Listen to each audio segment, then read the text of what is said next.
Welcome to the PR Maven Podcast, a podcast all about growing your network and building your brand through traditional and digital networking techniques. I'm Nancy Marshall, the PR Maven and CEO of Marshall Communications. I've been strengthening brands through PR for over 35 years, and now I'm celebrating the success of executives, influencers, business owners, and entrepreneurs from all around the world, all of whom have cultivated their brands and broadened their networks through traditional and digital networking methods. Each week, I interview one of these interesting and influential individuals and provide an opportunity for you, the PR Maven Nation, to gain insights from their strategies and stories. So stay tuned for this week's episode, and thanks for listening.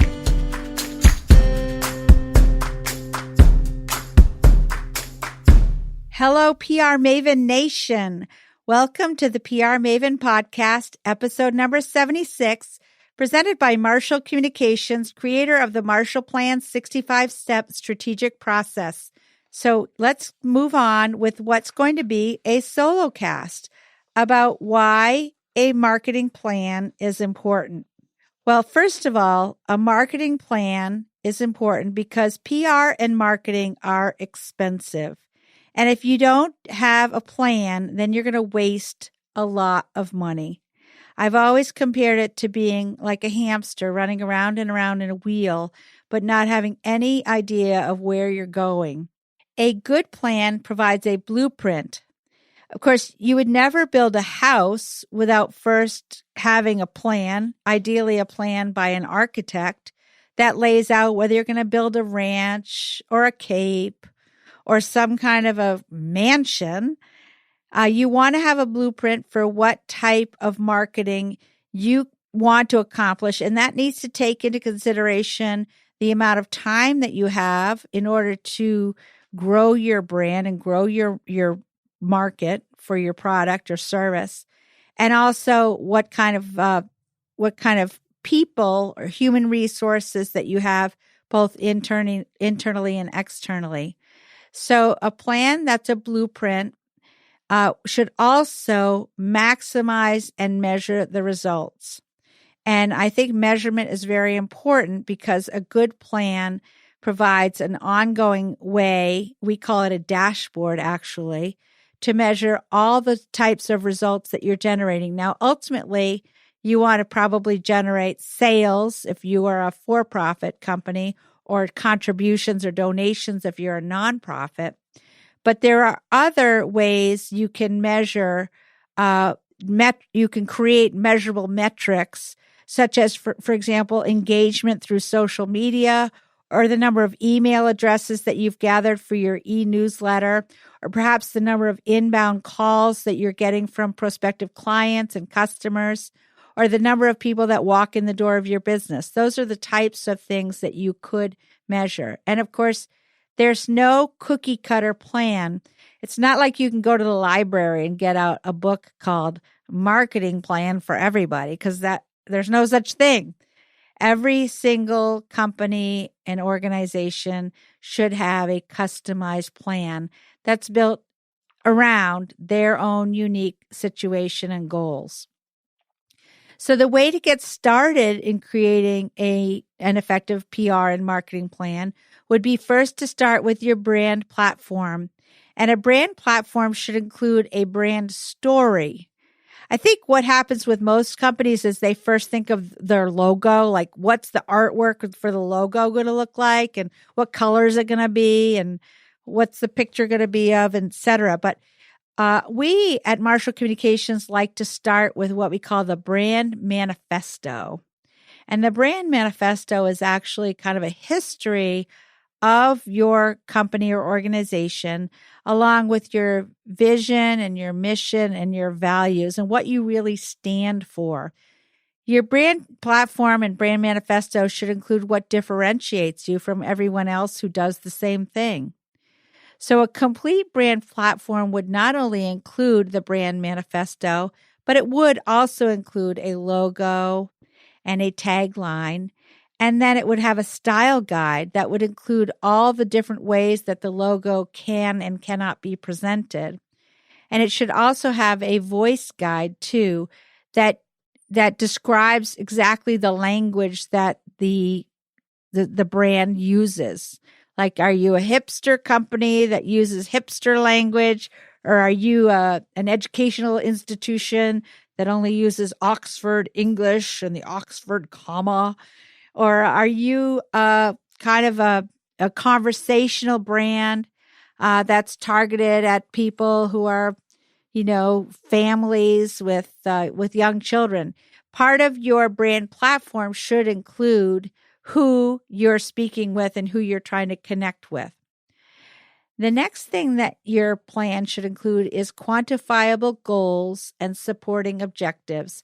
And these are the things that should include a measurement or a dashboard. I talked a little bit before about having a marketing dashboard, and we'll include a sample of one of those in our show notes. Next, you want to have a competitive analysis.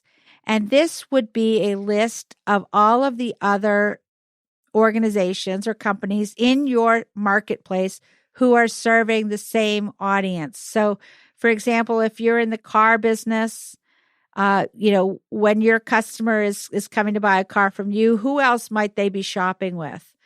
Or if you are a clothing brand, where else are your customers shopping for clothing? Or if you're a ski resort, what other ski areas are they going to? The competitive analysis will look at the pros and cons of your competitors, so you know where you stand and where your positioning is within the market. Next, you would want a SWOT analysis, and that's strengths, weaknesses, opportunities, and threats. And obviously, you want to be able to work with your strengths and opportunities and maximize those. And you want to minimize your weaknesses and the threats. So that's what the SWOT analysis is about. Next, you would want to have a list of tactics which encompass a full range of marketing tools. So you might be talking about everything from doing publicity and public relations, to doing social media, to doing search engine optimization, to doing paid advertising, both in print and broadcast and online. You might want to be doing special events. You might want to be doing speaking engagements. There's just so many tactics that you can engage as part of your marketing program. And your marketing plan should lay out all those tactics and how they fit within that brand touch. When I'm talking about a brand, I always think about how every time you touch one of your customers, for example, when they call you on the phone or when they walk into your store or when someone from your organization reaches out to them, there should be a consistency of branding. So the feel of your brand is the same, no matter whether people are connecting with you in person or online. Next, we would want tools and templates that will enable you to implement the plan.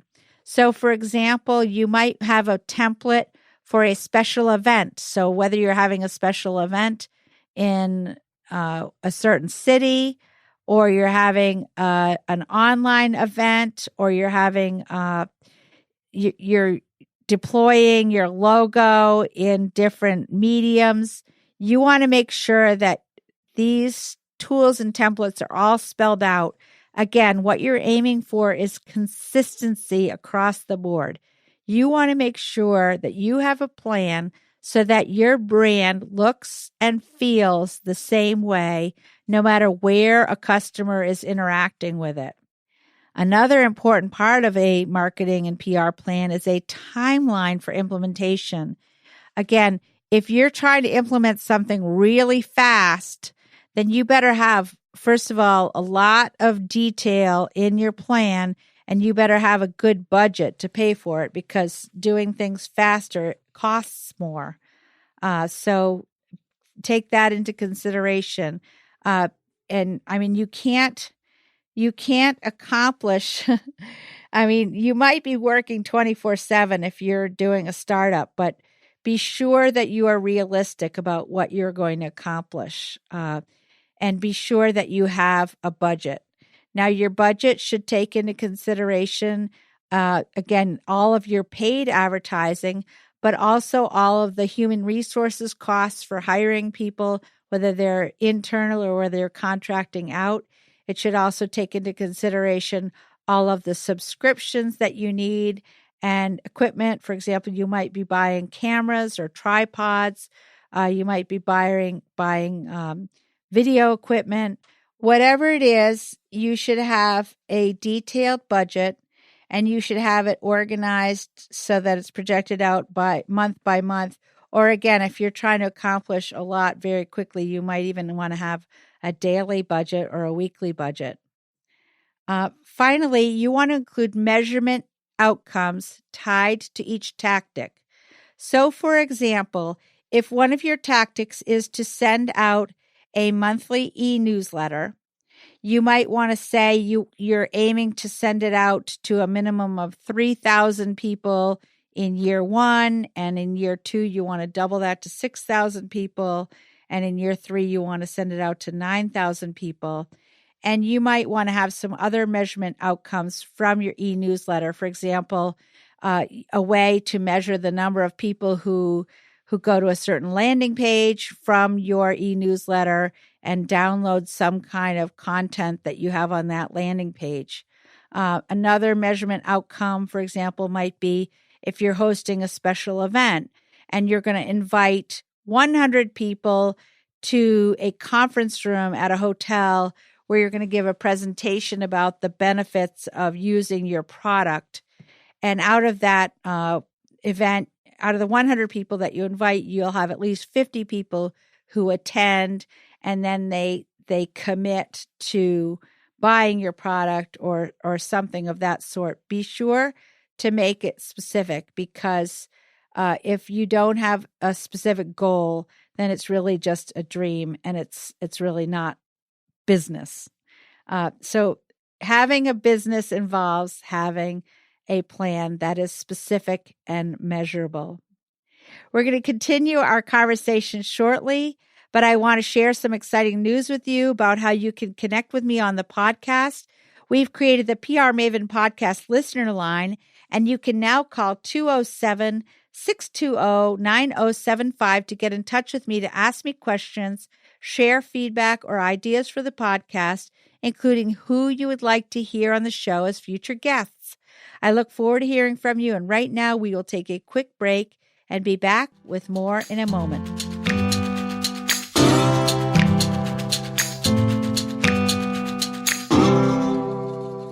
This podcast is all about growing your network in order to strengthen your brand. In my 30-plus year marketing and PR career, I have seen many organizations waste their precious time and money on marketing because they're trying to obtain success without any strategy to achieve their goals. So many organizations and companies suffer from what I call the shiny object syndrome, trying every new fad that comes down the pike. That's why I created the Marshall Plan 15 years ago. We have done over 100 of these plans for clients, helping them to get out of their day-to-day routine to identify their goals, solidify their brand story, focus in on their ideal customer avatar, analyze their strengths, weaknesses, opportunities, and threats, and create a realistic budget and measurement dashboard. We create the Marshall Plan collaboratively with our clients over the course of 3 months. We have a 65-step process to create a highly customized, actionable plan. And it's not like we come in and say, we are the consultants from away and we know everything. Instead, we come in and say, let's sit down at the table with your leadership team and we'll bring our expertise in what's working in PR and marketing. And our client team brings their knowledge of what's working in their organization. And together we come up with a really amazing plan. For many, it's been a transformative process. I have watched how teams have come together and their faces light up because they have such a sense of accomplishment and they're so excited about the future of their organization. We help our client figure out the best way to implement the plan, sometimes using people within their organization and sometimes with our help. We would love to chat with you about how you can expand your network and achieve your marketing goals with a Marshall Plan. Go to marshallpr.com/MarshallPlan to learn more about the process, or better yet, send me an email at nancy@prmaven.com and we'll set up a time to talk and get started. And now back to our conversation.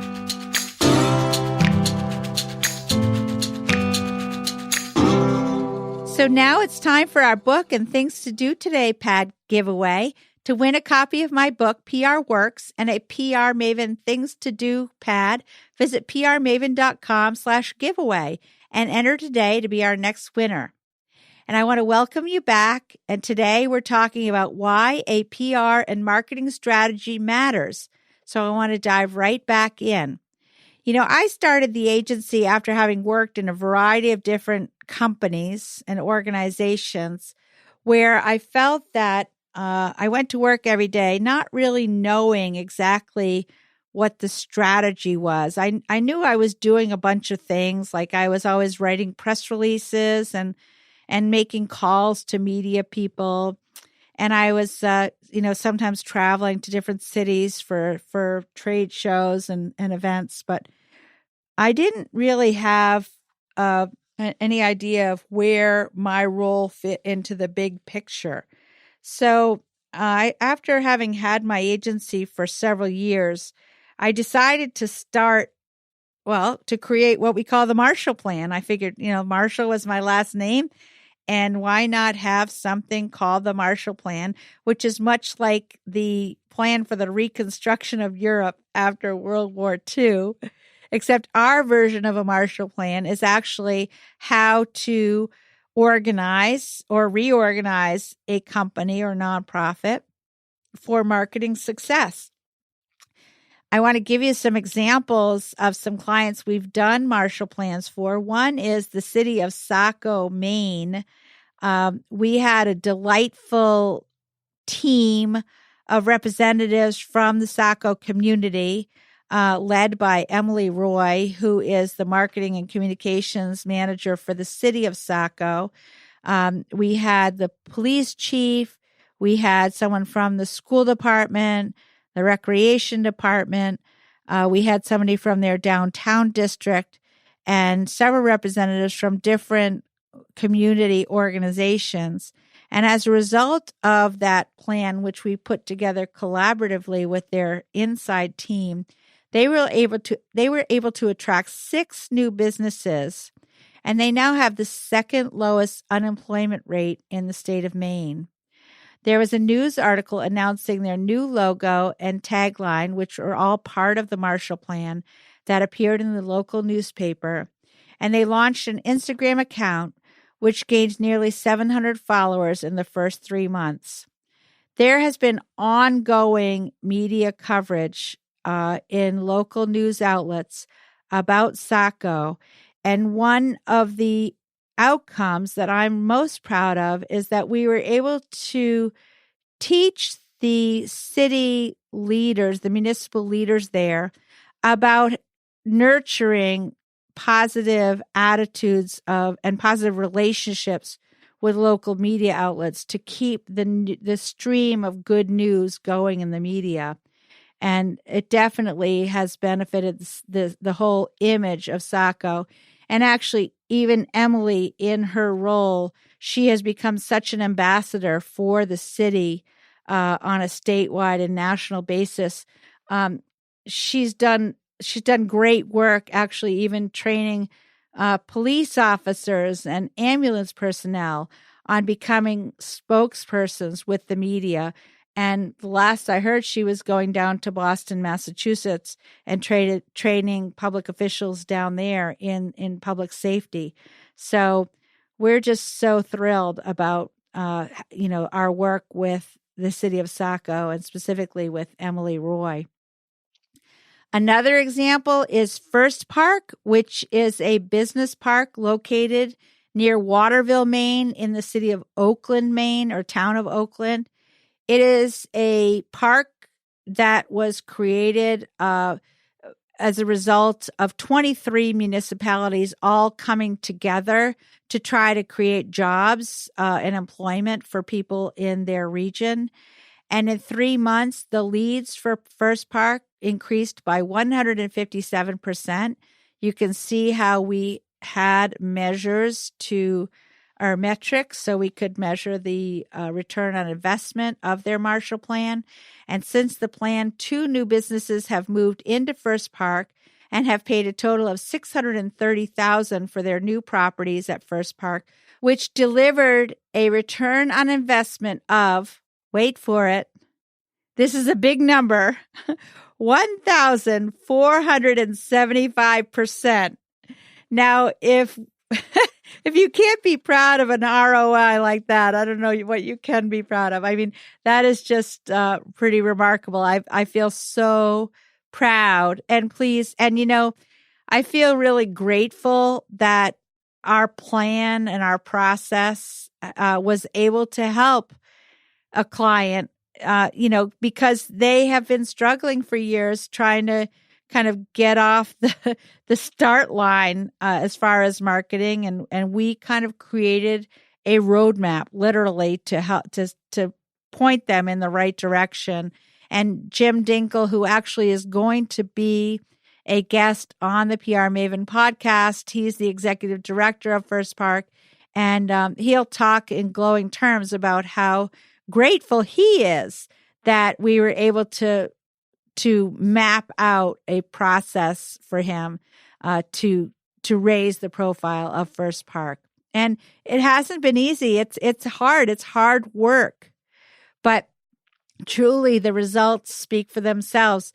We measure the coverage views of all the media results that have been generated about First Park, and those already are at 13.5 million, including articles in Maine Biz, which is Maine's business newspaper, and a lot of local television coverage as well. We've also helped position First Park as being dog-friendly, which has been a lot of fun, and have taken a lot of photos and videos of the dogs that go to work with their owners at First Park. So that's been an interesting twist. Again, we call that positioning. That's a way to take advantage of what I call the long tail of the web. So if somebody were searching for a dog-friendly business park, First Park would hopefully show up in that search. And by creating ongoing content, we help with that positioning, which results in good search engine optimization. The final example I want to give today of a Marshall Plan that we've done for a client was the Clay Center for Young Healthy Minds, which is part of Mass General Hospital in Boston, Massachusetts. And as a result of the work we did for them, their web traffic increased by 400% from the previous year, and their total page views were up 300%. They were able to exceed the goal of 75 million media impressions by earning 99,815,531 impressions, including top-tier media like the Huffington Post, the New York Times Tea Brand Studio, and Fox News out of New York. And they were able to increase their e-newsletter contact list by 89% over 1 year. The number of likes for the Clay Center Facebook page increased by 51% from the previous year, and Twitter followers increased by 67%.